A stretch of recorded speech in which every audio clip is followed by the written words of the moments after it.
Quero saber se você conhece o Código Brasileiro de Defesa do Consumidor. É uma lei muito abrangente, viu, que trata das relações de consumo em todas as esferas. Para explicar mais sobre esse assunto, eu estou recebendo hoje aqui no nosso programa a Sara Saeg. Falei dela aqui no início, né, no fim do último bloco, melhor dizendo. É um tema que a gente precisa se atentar mesmo e já começaram a chegar perguntas, viu, Sara? A gente tem muitas questões a respeito desse assunto e tem questões envolvendo cartão de crédito. Todo mundo aí que usa cartão de crédito às vezes fica naquela dúvida, né? O comerciante, ele pode cobrar mais caro para passar no crédito? Primeira dúvida que a gente tem. Infelizmente pode. É? Até 2017 era proibido. Aí em 2017 o Congresso aprovou uma lei e nessa lei pode cobrar diferente no cartão de crédito e no cartão de débito. Eu falo infelizmente porque o Sistema Nacional de Defesa do Consumidor brigou demais em favor do consumidor, mas passou. O que eu aconselho para o consumidor? Às vezes tem alguns lojistas que eles não cobram essa diferença. Compre de quem não cobra. Estimula a concorrência, né? Sim, porque o direito de escolha é do consumidor. Então, o consumidor, através desse direito de escolha, ele consegue equilibrar o mercado. Então, Agora, a gente tem que pesquisar. Ontem aconteceu uma coisa comigo que eu fiquei ali com muita dúvida, se é permitido ou não. É até bom falar com você hoje. É o seguinte, eu fui ali numa lanchonete e na hora de pagar a conta, eu só estava com o meu celular. Hoje em dia a gente paga aproximando o celular da maquininha, né? E aí eu estava ali com o meu celular e eu fui fazer esse pagamento e o comerciante se negou a receber pela aproximação. Ele disse que já tinha sido vítima de golpe e tudo mais, só aceitava o pagamento se eu inserisse o cartão na maquininha. E eu estava sem o cartão, aí eu acabei tendo que fazer um Pix para ele, mas não era o que eu queria pagar com o meu cartão ali, usar o crédito naquela ocasião. O comerciante, ele pode se recusar a receber pela aproximação e exigir que a gente insira o cartão na maquininha? Existe alguma coisa no Código de Defesa do Consumidor que trate sobre essa questão? Então, Wilker, o código ele é claro em relação ao direito à informação. Então, se ele não admite ali no estabelecimento comercial dele que passe por aproximação, tinha que estar avisado. O consumidor não pode sofrer nenhuma surpresa. Então, quando ele faz essa surpresa, ele está errado. Ele tinha que autorizar, ele não poderia. Agora, se a hora que você chegar, está escrito lá, não aceitamos aproximação, ok. Como tem alguns restaurantes aqui em Goiânia, que antes de você entrar já está escrito, só aceitamos pagamento em dinheiro. Eu já estou sabendo antes. Então, se você não está com dinheiro, você não consome ali. Agora, se só recebe por dinheiro e só vai te avisar aquilo depois que você consumiu, aí não pode não. Aí o fornecedor, ele tem que arrumar uma forma que você efetue o pagamento. Entendi, então tá explicado. Se tiver uma placa lá, um cartaz, tá ok, né? Esse comerciante está respaldado. A gente tem uma reportagem que o meu parceiro Alex Rodrigues preparou falando sobre o Código de Defesa do Consumidor. Enquanto a gente toma aqui o nosso café, a Sara já está ali com o café dela servido. A gente acompanha essa reportagem enquanto a gente confere essa reportagem explicando um pouco mais sobre o Código de Defesa do Consumidor aqui do nosso país. Vamos acompanhar. A Constituição Federal, criada em 1988 no processo de redemocratização aqui no Brasil, rendeu também novas normas de apoio ao consumidor. Tanto que não demorou muito para que o CDC fosse criado. Mas o que essa sigla representa? O Código de Defesa do Consumidor ele surgiu em setembro de 1990, no dia 11, ou seja, já até próximo de 33 anos, e que, graças a Deus, existe exatamente para fazer valer os direitos dos consumidores, né? Porque antes dessa lei, a Lei Federal 8078, de 1990, a gente acredita que parte, né, do empresariado ficava muito à vontade, né, para fazer aquilo que eles queriam fazer em relação a possíveis direitos dos consumidores. Então, assim, foi um fato extraordinário. Hoje os consumidores, além de ter, né, não só o Código de Defesa dos Consumidores, mas diversas leis estaduais, municipais e federais também, que dão a eles os direitos para N motivos, no dia a dia, para vários e vários segmentos de empresa. No Brasil existem 745 unidades do PROCON, que significa Programa de Proteção e Defesa do Consumidor. E apesar de todas as campanhas feitas pelo país, ainda existem pessoas que não têm conhecimento sobre seus direitos. Aqui no estado de Goiás, o Procon Goiás é muito ativo e tem trabalhado como nunca, e isso faz com que o consumidor passe a conhecer mais sobre o trabalho do Procon Goiás e, consequentemente, registrar suas denúncias. Bom, e esse aqui nas minhas mãos é o Código de Proteção e Defesa do Consumidor. Um livro que pode ser encontrado nas sedes do Procon por todo o país e também de maneira online. E é importante que as pessoas tenham acesso a esse material para conhecerem bem aquilo no qual elas têm direito perante ao dia a dia, quando vão às compras ou mesmo quando não vão. Um exemplo disso são os serviços básicos e essenciais, como água e energia, que são disponibilizados por empresas diferentes aqui no Brasil e também podem ser acionadas no Procon, que investiga tudo aquilo que é denunciado pelo consumidor. Nós ainda disponibilizamos alguns exemplares desse Código de Defesa do Consumidor, mas também tem na internet. Se você for no Google e colocar lá CDC, o Código de Defesa do Consumidor, né, você consegue sim fazer a leitura e imprime e ter conhecimento das leis consumeristas. Um exemplo de situação muito recorrente é o da Dona Maria. Vítima de uma propaganda enganosa, ela entrou em um consórcio onde prometeram a contemplação em até 3 meses. Mas ela já espera há mais de um ano. Eles me informaram que eu poderia dar uma entrada e conseguir uma contemplação, e seria uma contemplação embutida, que eles conseguiriam me antecipar. Aí já vai fazer um ano, né? Mas eu fiquei dando uma chance, esperando, pensando que era verdade. Que são pessoas que falam bem, né? Tem o próprio emprego, né? Tudo. Pessoas que eu conversei e senti uma certa confiança, né?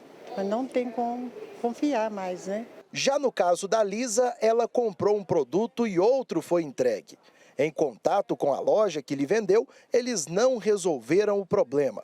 Por isso, ela recorreu aos seus direitos junto ao Procon. Realmente, o gerente não quis muito resolver o problema e o produto foi diferente, né, do que tinha sido descrito para mim. E apesar dos exemplos e das inúmeras denúncias diárias em todo o Brasil, o Procon não investiga apenas o que é relatado pelo consumidor. O órgão tem autonomia para fazer visitas a estabelecimentos por conta própria, no intuito de garantir o direito de todos os brasileiros. Nós estamos sempre muito atenados sobre tudo que acontece no mercado consumerista, né, nas relações de consumo, quando, por exemplo, agora, quando surge aumento de combustível, aumento de gás, ou seja, nós estamos sempre atenados e atualizados. Qualquer fato novo que justifique uma fiscalização, nós o fazemos. Ter acesso à informação é importante demais, né? Para que a gente evite os prejuízos e evite também ser vítimas ali de alguns golpes, né? Às vezes o simples fato da gente conhecer o nosso direito faz toda a diferença, né, Sara? Tô aqui com algumas dúvidas que chegaram pra gente. O Anderson Pereira perguntou o seguinte, ó. Eu tinha uma viagem para Vitória da Conquista, mas o ônibus demorou mais de 3 horas para sair de Dourados. Desisti de ir. Então, ele tomou a decisão de não ir mais nessa viagem, mas teve um motivo. Um motivo que não tem a ver com ele, né? Tem o direito ao reembolso? Tem. Foi uma má prestação de serviço por parte da empresa. Ele tem o direito do reembolso ou ele tem o direito de remarcar essa viagem durante 1 ano. Então, a partir da data que ele não foi, ele tem 1 ano, ele fica com esse crédito. Então, ele pode escolher o que ele quiser. Entendi. Tem outra dúvida aqui, agora do Kleber Camilo. Não falou de onde é, mas ele diz o seguinte, ó, contratei um plano de internet, isso dá muita dor de cabeça, né? Essas operadoras estão sempre ali no ranking das empresas com mais reclamações no Procon. Contratei um plano de internet que na propaganda garantia um certo valor por 1 ano, mas com 6 meses o valor subiu. O que posso fazer? Então, se o contrato era uma fidelização, pelo que eu entendi que ele falou, se é um contrato de fidelização por 1 ano, tem que manter esse valor. Se não manter, ele tem que ir no órgão de proteção ao consumidor ou, que é um que eu gosto absurdamente, que é o consumidor.gov.br. você faz a reclamação diretamente no Ministério da Justiça. A única coisa que precisa ter é o protocolo que você tentou contato com a empresa. O consumidor.gov.br, ele é extremamente eficiente para resolver esse tipo de situação. Sara, agora outra dúvida que é minha nesse caso. Sim. Aquela multa de fidelidade, que você mencionou aí a questão da fidelidade, né? É uma troca da empresa com o consumidor. Ele está, de alguma forma, no caso, o consumidor se comprometendo a ficar com aquele serviço por um período e a empresa está se comprometendo a oferecer esse serviço naquele valor. Isso. E aí a operadora, em muitos casos, estipula uma multa em caso de cancelamento antes do prazo. Essa multa, ela é legal? Ela é regulamentada? Sim, é porque a fidelização, ela pode acontecer pelo prazo máximo de 12 meses se você tiver alguma vantagem. Se você não tiver vantagem, não pode fidelizar. O que é vantagem? É desconto, desconto na mensalidade, é desconto, por exemplo, em celular, na compra de um celular e etc. Decisão agora de 2 meses atrás do Superior Tribunal de Justiça fala o seguinte, que em caso de fidelização, a multa, o valor dela vai ser de acordo com o tempo que você ficou fidelizado e o tempo que falta para encerrar essa fidelização. Então, geralmente essa multa gira em torno de R$300, R$350. Você não vai pagar o valor total. Nesse caso que foi julgado, a pessoa tinha ficado fidelizada durante 8 meses. Não é justo, né? Só falta 4 meses para encerrar. Então, vai ter que fazer esse cálculo do tempo que foi pago e do tempo que falta para encerrar o contrato. Fica só o proporcional ali para a pessoa pagar, Isso. né? Agora, tem mais pergunta aqui, ó. Comprei um celular pela internet, mas a cor veio diferente. Veio diferente da imagem ali apresentada. Isso acontece bastante, né? Posso trocar ele mesmo não tendo apresentado o defeito? Só o fato de eu não ter gostado do produto ali é suficiente para eu pedir a troca? Compra feita fora do estabelecimento comercial, por internet, telefone ou catálogo, não precisa ter nenhuma motivação para que você devolva o produto. Então, chegou, você fala assim, não gosto. Devolve. E por conta de quem que corre tudo? Por conta do fornecedor, porque o risco do negócio não é do consumidor, o risco do negócio é do fornecedor. Tá explicado, então, você tem o direito de fazer essa troca, até porque você não pega o produto, não olha, né? No caso de compra feita em loja, em que caso a pessoa pode pedir ali para devolver o produto? Existe algum caso ou não? Então, compra feita em loja, o que acontece?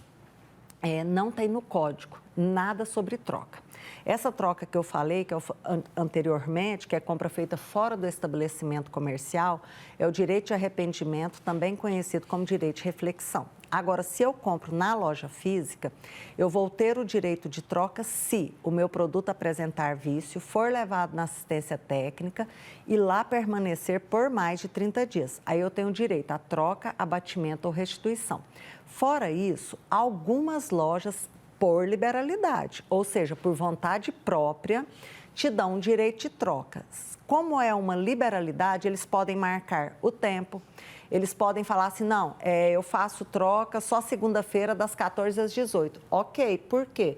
Porque compra presencial não tem nada sobre troca, é liberalidade do empresário. Ele faz isso para tentar fidelizar aquele cliente, né? Para que ele volte depois, alguma coisa nesse sentido. Eu acho inteligente.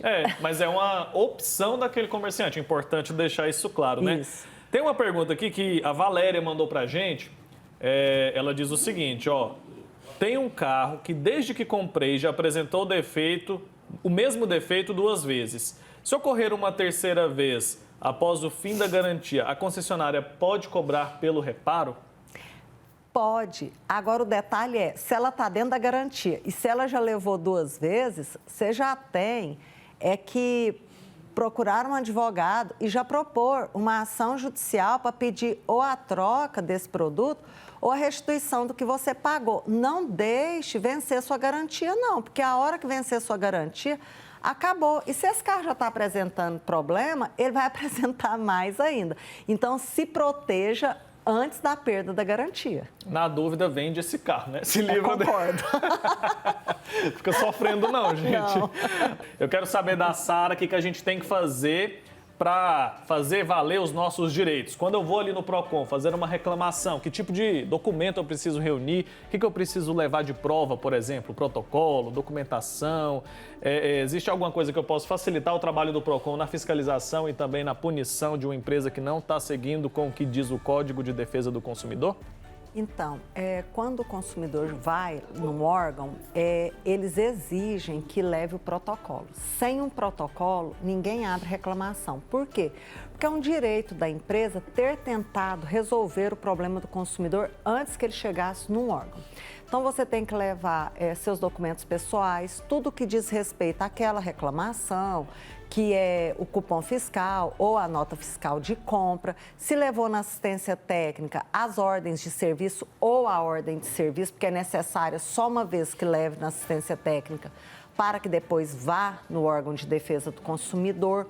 Então, o consumidor ele tem que fazer a prova mínima. É mínima, mas tem que fazer.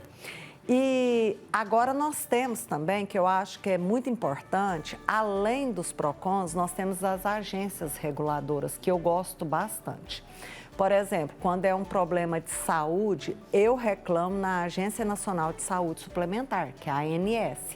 Problema de telefonia, eu reclamo direto na Anatel. De bancos, eu já reclamo direto no Banco Central. Eu gosto bastante, porque esses órgãos federais, eles resolvem muito mais rápido o problema do consumidor. Fica a dica então, viu, para você que está tendo algum problema, vai em busca dessas agências de regulação, mas é importante dar a possibilidade da empresa solucionar o problema. Então a empresa tem esse direito, né? Necessariamente eu preciso tentar resolver o problema antes de abrir uma reclamação. Isso, nenhuma agência, nenhum órgão de defesa do consumidor abre a reclamação se você não tiver tentado antes resolver com o fornecedor, porque às vezes resolve. Então, você não precisa parar, assim, um órgão público, né, para resolver uma questão que poderia ter sido solucionada amigavelmente.